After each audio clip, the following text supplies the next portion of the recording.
بڑی توجہ کے ساتھ، ایک خبر ہے الہامی کتاب کی،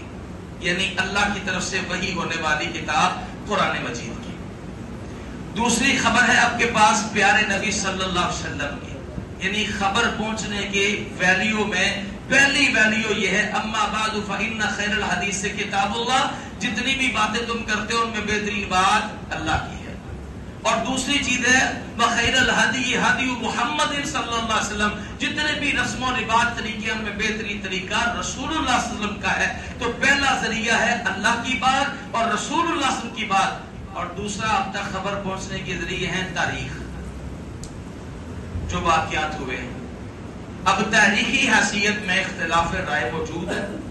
مطلب ایسا دور تو نہیں تھا نا کہ دو صحابہ آپس میں لڑ رہے ہیں اور ایک بندہ اوپر بیٹھ کے ویڈیو بنا رہا ہے، چلو جی ویڈیو کا دور نہیں تھا، اوپر بیٹھ کے لکھ رہا ہے یہ اس نے کہا یہ اس نے کہا،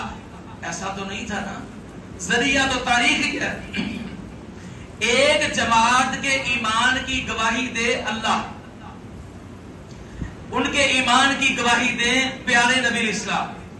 اور اس کے مقابلے میں تاریخ ان کے بارے میں تردید پیش کرے، مجھے سادہ لو انسان عقل سے بتائیں آپ اللہ کی بات کو مقدم کریں گے، رسول اللہ کی بات کو آگے رکھیں گے یا تاریخی اور آپ کو؟ ہر اہل ایمان قرآن کو مقدم رکھے گا، رسول اللہ صلی اللہ علیہ وسلم کی بات کو مقدم رکھے گا، بعد میں لکھی جانے والی تاریخ اس کی قرآن اور حدیث کے مقابلے میں کوئی حیثیت نہیں ہوگی۔ تو میرے محترم بھائیوں، اللہ کہتے ہیں ہم نے ان کے دلوں میں کوٹ کوٹ کے محبت کو بھر دیا، اللہ کہتے ہیں یہ رحماء بینہم، آپس میں پیار کرنے والے ہیں، اللہ کہتے ہیں ہم نے ان کے دلوں میں ایمان کو بھر دیا ہے، اور بعد والے کہیں کہ نعوذ باللہ من ذالک یہ نفرت کرنے والے تھے، ان کے دلوں میں ایمان نہیں تھا۔ ایمان سے بتلائیے اللہ کی بات مقدم ہے رسول اللہ کی یا ان کی؟ اچھا، اب چونکہ کچھ واقعات ہوئے ہیں، اچھا جیسے سیدنا علی المرتضی رضی اللہ عنہ اور حضرت اما عائشہ صدیقہ رضی اللہ عنہا کے درمیان جھگڑا ہو گیا،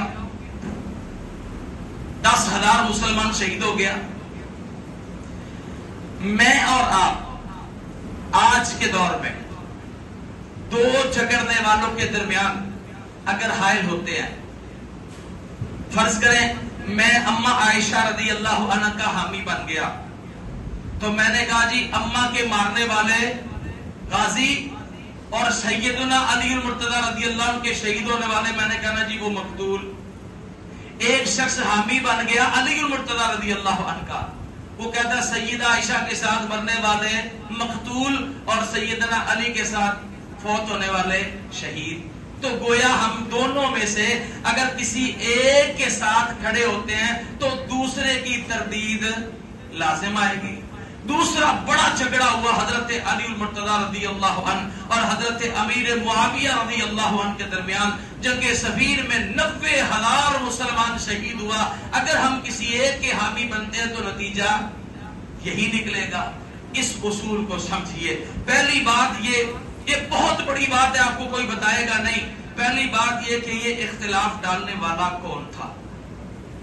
اور دوسری بات عام سادہ مسلمان کا عقیدہ کیا ہونا چاہیے۔ یہ بہت بڑی بات ہے، میں نے پہلے بھی کہا، غور کیجئے گا، اصولی بات سمجھیے گا۔ حضرت عثمان رضی اللہ عنہ کے دور مبارک میں آخری جو آپ نے 12 سال حکومت کی، تو 6 سال کے بعد کے جو معاملات تھے، عبداللہ بن سبا یہودی تھا، یہ مسلمان ہو گیا، اسلام کا لبادہ اڑا، اور سب سے پہلے نعرہ لگایا گیا کہ جی اس خلافت کا حقدار علی ہے، عثمان نہیں ہے۔ یہاں سے یہ اختلاف شروع ہوتا۔ حضرت علی رضی اللہ عنہ کو پتا چلا،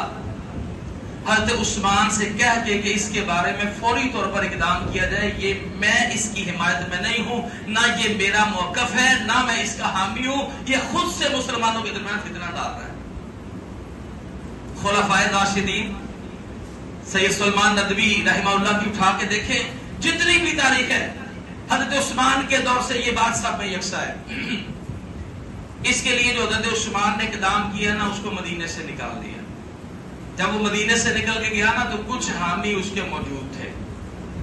چھوڑ گیا اپنے حامیوں کو۔ اس فساد کو پوری سلطنت میں مختلف شہروں میں ٹھہرتا گیا اور پھیلاتا گیا اور حب علی کا نعرہ لگایا گیا. اور پھر تاریخ اس بات کی گواہ ہے، حضرت عثمان رضی اللہ عنہ نے جب اپنی شہادت سے پہلے